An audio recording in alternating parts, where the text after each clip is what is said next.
Grogne des communes envers le Conseil régional de Bretagne concernant l'attribution de fonds en faveur de l'attractivité des centres-villes et centres-bourgs.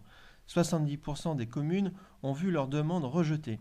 Nous sommes allés voir Delphine David, conseillère régionale et maire de Montfort-sur-Meux, commune dont le dossier a été accepté. L'exécutif régional a été dépassé en fait par le fait que plus de 200 candidatures ont été déposées lors du premier tour avec peu finalement de lauréats.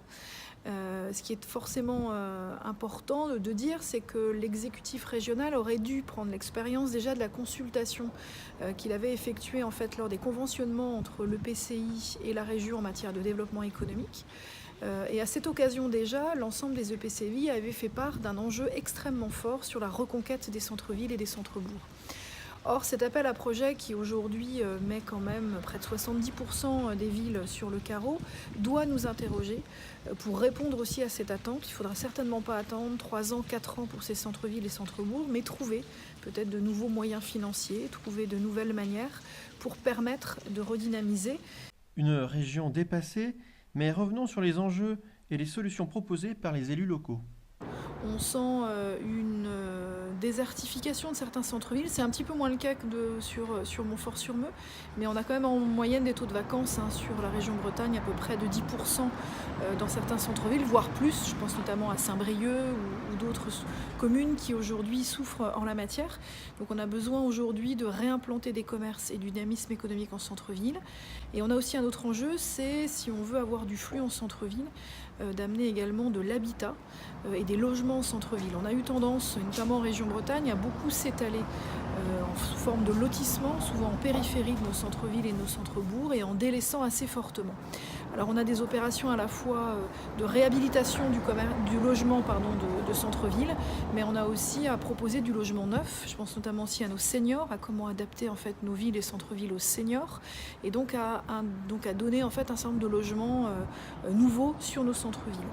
Ce qui inclut forcément de travailler aussi sur une politique en faveur du logement en centre-ville, ce qui d'ailleurs est aujourd'hui à contrario fait par le gouvernement qui aujourd'hui enlève les dispositifs Pinel entre autres et ne pourra sans doute pas permettre de densifier l'habitat en centre-ville. Les solutions sont donc là, mais les conditions politiques le permettent-elles aujourd'hui? Nous avons rencontré Marc Le Fur, député et conseiller régional de Bretagne. Les décisions qui viennent d'être prises par le gouvernement sont catastrophiques pour la Bretagne. On a beaucoup parlé de l'une d'entre elles, c'est la réduction des APL que devront compenser les offices HLM. Ça veut dire quoi? Ça veut dire que les offices HLM pourront moins construire, alors qu'il y a une forte demande. Ça veut dire que certains offices HLM vont être menacés en termes financiers. Certains nous disent même que des offices devraient déposer le bilan. On imagine les difficultés que ça peut représenter. Mais ça va bien au-delà des offices HLM.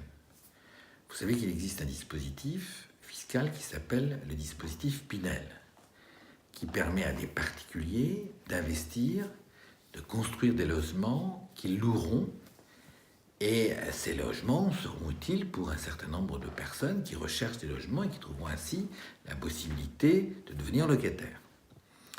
Or, ce dispositif, il existait jusqu'à présent essentiellement dans les grandes villes, les villes moyennes.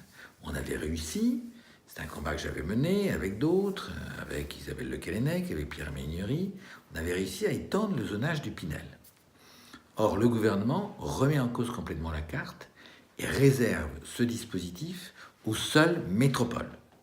Toujours cette logique de les grandes villes, les grandes métropoles, et on abandonne le reste du territoire.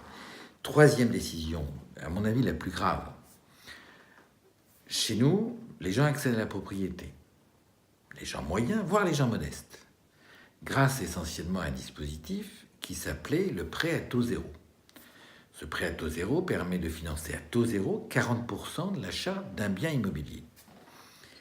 Le reste était financé sur le prêt au taux du marché, mais 40% prêt à taux zéro. J'ai interrogé mes banquiers, c'est l'essentiel des acquéreurs, des primo-accédants, comme on dit, ceux qui achètent pour la première fois leur maison, accèdent via le taux zéro. Or, celui-ci est remis en cause, va aussi être réservé dès le 1er janvier 2019 aux grandes métropoles, aux grandes agglomérations, et va disparaître pour le neuf dans nos secteurs ruraux. Donc on a une vraie difficulté. En gros, le message qui est passé, c'est habiter dans les grandes villes, on vous aide, habiter dans le secteur rural, on ne vous aide pas, vous le faites pour vous-même. C'est contraire à la logique bretonne. La logique bretonne, c'est que nous avons des métropoles, et on en est très heureux, très fiers, des villes intermédiaires, des petites villes, mais aussi le monde rural, mais aussi, or aujourd'hui, dans cette carte qui nous est proposée, le monde rural, les petites villes, voire les villes intermédiaires, disparaissent complètement des aides publiques. On a là une difficulté, je l'ai dénoncé à l'Assemblée, et en tout état de cause, ce que je souhaite, c'est que la région très clairement le dise, parce que la singularité bretonne est totalement oubliée de Paris. Et ça, quand Paris nous oublie, il faut savoir rappeler à Paris que nous existons et que nous avons des demandes particulières. Merci d'avoir suivi notre première édition et retrouvons-nous le 18 décembre prochain. Kenavo.